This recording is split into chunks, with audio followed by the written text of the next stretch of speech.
Big pass வீட்டுக்குள்ள இப்போதைக்கு ஒரு கலவரமே நடந்துகிட்டு இருக்கு. ஒரு பழைய சோத்துக்கோசம் 2 வீடு சைட்லயும் பயங்கரமா அடிச்சுக்கிட்டு இருக்காங்க. அதான் உண்மை.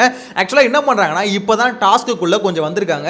விஜய் சேதுபதி நேற்று சொல்லிட்டு போனார்ல, எப்பா அந்த சூப்பர் டீலக்ஸ் ஹவுஸ் உங்களுக்கு இருக்க பவரை யூஸ் பண்ணுங்கடா, கொஞ்சமாவது பவர்ன்றதை விட உங்க மூளையை யூஸ் பண்ணுங்கடா அப்படின்ற மாதிரி நேற்று சொல்லிட்டு போயிருந்தாரு. ஸோ இப்போதான் பார்த்தீங்கன்னா அந்த மூளைன்னு ஒன்று இருக்கிறத கண்டுபிடிச்சி அதில் ஏதாவது கொஞ்சம் யோசனையை வர வச்சு கொஞ்சம் இவங்களும் யோசிக்கிறாங்க. என்னென்ன யோசிக்கிறாங்கன்னா, நம்ம இந்த வீட்டை விட்டு வெளியே போகவே வேணாம், அவனுங்க எல்லாம் பசியில் வாடட்டும் அப்படின்ற மாதிரி. மேட்டர் என்னன்னு பார்த்தீங்கன்னா, இவங்களும் பசியில் தான் கஷ்டப்படுவாங்க. ஸோ அதுதான் இங்கே பிரச்சனை. ஸோ எனிவேஸ் இப்போ பார்த்தீங்கன்னா இவங்க வந்து வீட்டை விட்டு வெளியே வரல, அதனால பார்த்தீங்கன்னா கேஸ் ஆன் ஆகல. ஸோ இப்போ பிக் பாஸ் அவுட் வீட்டில் இருக்கவங்க என்ன பண்ணுறாங்கன்னா, மெயினாக கனி அவங்க என்ன பண்ணாங்கன்னா, அந்த பழைய சோறு ஆல்ரெடி இருந்தது ஓகேங்களா. ஸோ அந்த சாப்பாடு எடுத்து பிக் பாஸ் ஹவுஸில் இருக்க எல்லாருமே சாப்பிட்டாங்க. சாப்பிட்டு அதாவது கொஞ்சம் கொஞ்சம் ஒரு பவுலில் போட்டு எல்லாம் சாப்பிட்டாங்கன்னு வச்சுக்கோங்களேன். இப்போ இவங்க தெம்பா இருக்காங்க, உள்ள இருக்க அவங்க மட்டும்தான் இப்போ பசியில் இருக்காங்க. ஸோ அப்படின்னும் போது என்ன பண்ணாங்க, 2 வீடு சைட்லையும் மாறி மாறி அடிச்சுக்கிறாங்க. ஒரு மாதிரி பயங்கர கலவரமாக போயிட்டு இருந்து கலாச்சிக்கிட்டு தான் இருந்தாங்கன்னு வச்சுக்கோங்களேன். ஒரு கட்டத்துக்கு மேலே பார்த்தீங்கன்னா ரம்யா ஜோன் ஒரு கேரக்டர் இருக்குல்ல, அந்த கேரக்டர் என்ன பண்ணிட்டாங்க, மயக்க போட்டு ஊந்துட்டாங்க. ஏன்னா அவங்களுக்கு வந்து பார்த்தீங்கன்னா சாப்பாடு வந்து இல்லை, ரொம்ப பசி மயக்கம் அப்படின்ற மாதிரி சொல்கிறாங்க. அது எப்படின்னு தெரியல. அது சில பேர் வந்து கிரிட்டிசைஸ் பண்ணுறாங்க, இல்லை அது வந்து சும்மா ஃபேக்குங்க, ரம்யா ஜோன் நடிக்கிறாங்க அப்படின்ற மாதிரி. அந்த வீடியோ பார்க்கும்போது பார்த்தீங்கன்னா உண்மையிலே மயக்கம் உழுந்த மாதிரி தான் இருக்குது. எதுவாக இருந்தாலும் அது அவங்களுக்கு தான் தெரியும். எனிவேஸ் ஆனால் மயக்கம் உழுந்துட்டாங்க. ஸோ உழுந்தவொன்னே பார்த்தீங்கன்னா அவங்கள கன்ஃபெஷன் ரூமுக்கு கூட்டு போயிட்டு அப்புறம் வந்து பார்த்தீங்கன்னா அந்த கஞ்சி தண்ணி ஏதோ, அதாவது கஞ்சி தண்ணி மீன்ஸ் அந்த பழைய சோறு இருக்குல்ல, அதில் இருக்க தண்ணி எடுத்து கனி எடுத்து வந்து கொடுக்குறாங்கன்னு வச்சுக்கோங்களேன். இது அவங்களுக்கான ட்ரீட்மெண்ட் ஒரு சைடில் போயிட்டு இருக்கு. இன்னொரு சைடில் இப்போ மேட்டர் என்னன்னு பார்த்தீங்கன்னா, கமருதீன் இருக்காருல்ல, அவர் வந்து இந்த பழைய சோறை தூக்கினா அவங்க வீட்டுக்குள்ளே வந்து ஓடிட்டால. ஸோ இந்த மேட்டர்லாம் எதனால் நடக்குதுன்னு பார்த்தீங்கன்னா, இவங்க வீட்டை விட்டு வெளியே வந்தால் தான் இப்போ இந்த கேஸ் ஆன் ஆகும். ஸோ இந்த கேஸை ஆன் பண்ண விடாமல் பண்ணுறதுக்கு இவங்க ஒரு பிளான் பண்ணுறாங்க. ஆனால் இந்த அறிவாளிங்களுக்கு ஒன்று தெரியல, நீங்கள் கேஸ் ஆன் பண்ணலன்னா நீங்களும் சாப்பிட முடியாதுடா அப்படின்றது அவங்களுக்கு சுத்தமாக புரியல.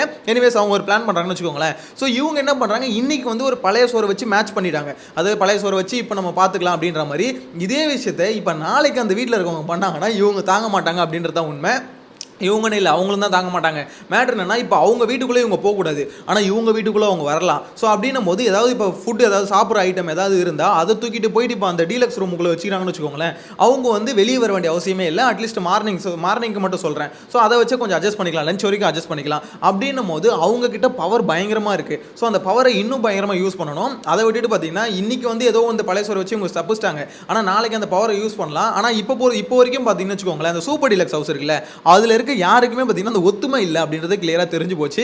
ஏன்னா அந்த பொண்ணு அங்கே மயக்க போட்டு விழுந்திருக்கு. அப்பயும் பார்த்தீங்கன்னா வீட்டுக்குள்ளேருந்து வெளியே வராமல் இந்த வியனாவும் அரராவும் உள்ளே உட்காந்துட்டு இருக்காங்க பாருங்க. ஏங்க உங்கள் ஹவுஸ்மேட் தானே, அதாவது உங்கள் வீட்டுக்குள்ளே இருக்க ஆள் தானே, அது வந்து மயக்க போட்டதுக்கு சோறு இல்லாமல் அதை விட்டுட்டு வெளியே வராமல் 2 பேரும் இன்னும் நான் ரூல்ஸ் அப்படின்ற மாதிரி இருக்காங்க.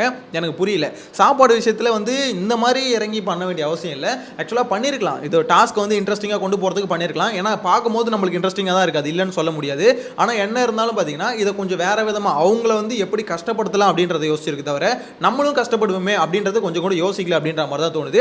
இதை இப்போ பிக் பாஸ் ஹவுஸ் இருக்குல்ல, அதாவது சூப்பர் டீலக்ஸ் ஹவுஸ் இருக்கவங்க இந்த மாதிரி ஒரு டாஸ்க் எடுத்துகிட்டு வந்து கொடுக்குறாங்கன்னு வச்சுக்கோங்களேன். அதாவது நான் வீட்டை விட்டு வெளியே வர மாட்டேன், வெளியே வந்தால் தான் கேஸ் ஆகும் அப்படின்ற மாதிரி கொடுக்குறாங்கன்னு வச்சுக்கோங்களேன். இப்போ இவங்க அதை எப்படி டேக்கிள் பண்ணலாம்னா, ஆக்சுவலாக கொஞ்சம் யோசிச்சு பார்த்தோன்னு வச்சுக்கோங்களேன், அவங்க வந்தால் தான் இங்கே கேஸ் ஆன் ஆகும், கரெக்டாக எல்லாமே நம்ம ஆக்சஸ் பண்ண முடியும். ஸோ அப்படி இருக்கும்போது இவங்க எப்படி அதை டேக்கிள் பண்ணலாம்னா, அவங்க வந்ததுக்கப்புறம் சமைச்சதுக்கப்புறம் ஆக்சுவலாக சமைக்கிறத ரொம்ப டிலேவாக சமைங்க, டிலேவாக சமைச்சு டிலேவாக கொடுங்க. ஏன்னா நீங்கள் டிலேவாக எங்கள் வீட்டை விட்டு வெளியே வரீங்க, அதனால் லேட்டாக தான் கொடுக்க முடியும் அப்படின்ற மாதிரி உங்கள் விஷயம் பண்ணலாம். அதையும் எனக்கு இதுக்கப்புறம் வர பண்ணுவாங்கன்னு நினைக்கிறேன். ஆனால் கனி இருக்காங்களே, அவங்க இப்போ தாங்க கொஞ்சம் அவங்களோட ரோல் எடுக்கிறாங்க. இப்போ தான் பார்த்தீங்கன்னா கொஞ்சம் வெளியே ஓப்பன் அப் ஆகிறாங்க. அதாவது பண்ணணும், இப்படி பண்ணணும், அப்படி பண்ணணும் அப்படின்ற மாதிரி கனி இப்போ தான் ஓப்பன் அப் ஆகிறாங்க.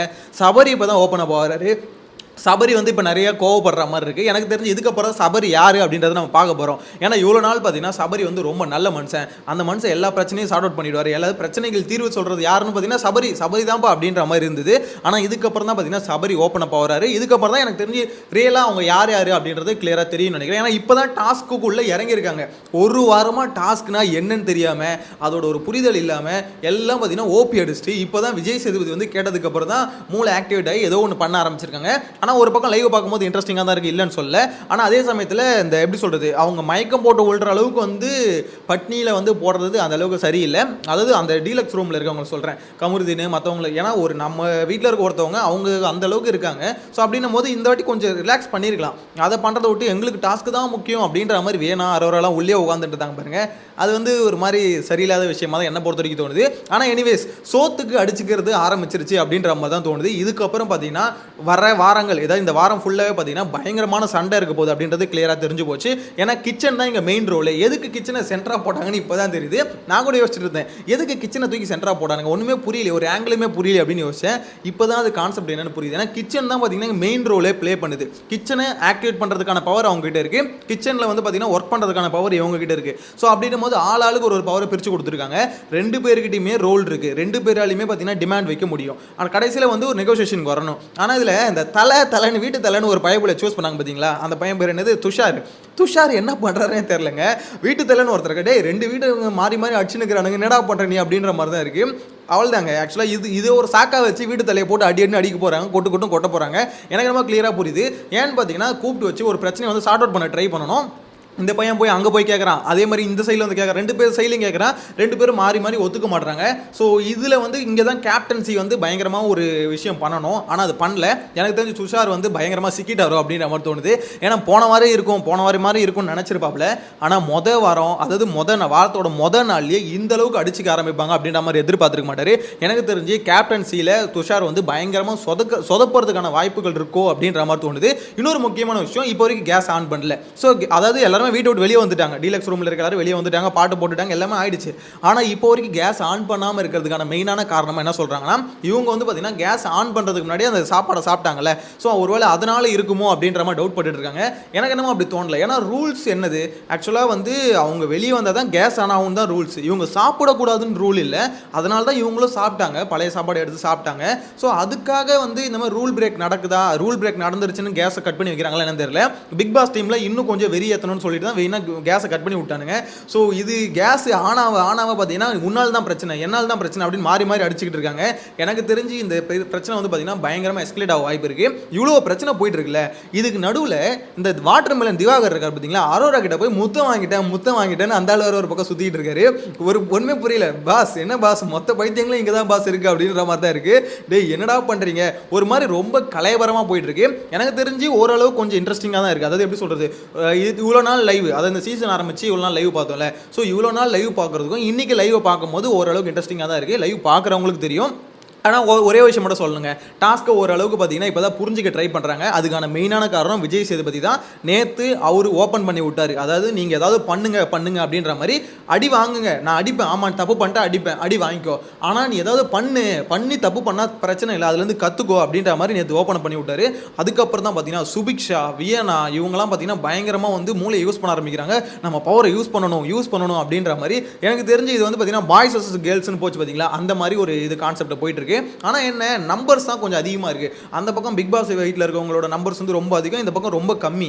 ஸோ இந்த பக்கம் பார்த்தீங்கன்னா கமருதீன் இருக்கார்ல, அவர் தான் பயங்கர ஆக்டிவான பர்சன். சோரை தூக்கின்னு ஓடுறது, இந்த ஃபிசிக்கலாக பார்த்தீங்கன்னா விஷயம் பண்ணுறது எல்லாமே கமருதீன் மட்டும் தான் பண்ணிருக்காரு. இந்த கானா வினோத் வந்து அந்த அளவுக்கு வேலைக்கு ஆகலைங்க. எனக்கு தெரிஞ்சு கானா வினோத் அந்த அளவுக்கு ஒரு மாதிரி பேசுறாரு, வைக்கிறாரு, வளர்றாரு அப்படின்ற மாதிரி தான் இருக்கே தவிர, ஒரு டாஸ்கில் இப்போ இந்த மாதிரி ஒரு கான்செப்ட் ஒன்று யோசிக்கிறாங்க அப்படின்னும் போது அவரோட இன்வால்மெண்ட் அதில் என்ன அப்படின்ற மாதிரி தெரியல. ஏன்னா சுபிக்ஷா கூட கொஞ்சம் யோசிக்குது, நல்லா பேசுது, கத்துது, கதறுது. ஆனால் இந்த கானா வினோத் அந்த அளவுக்கு செயல்பட மாற்றோ அப்படின்ற மாதிரி தோணுது. உங்களோட கருத்து கமெண்ட்ல மென்ஷன் பண்ணுங்க. என்ன பொறுத்த வரைக்கும் லைவ் பார்க்கும்போது இன்ட்ரெஸ்டிங்காக இருந்தது. உங்களுக்கு எப்படி இருந்ததுன்னு கமெண்ட்ல மென்ஷன் பண்ணுங்க. நெக்ஸ்ட் வீடியோல மீட் பண்ணலாம். Bye by.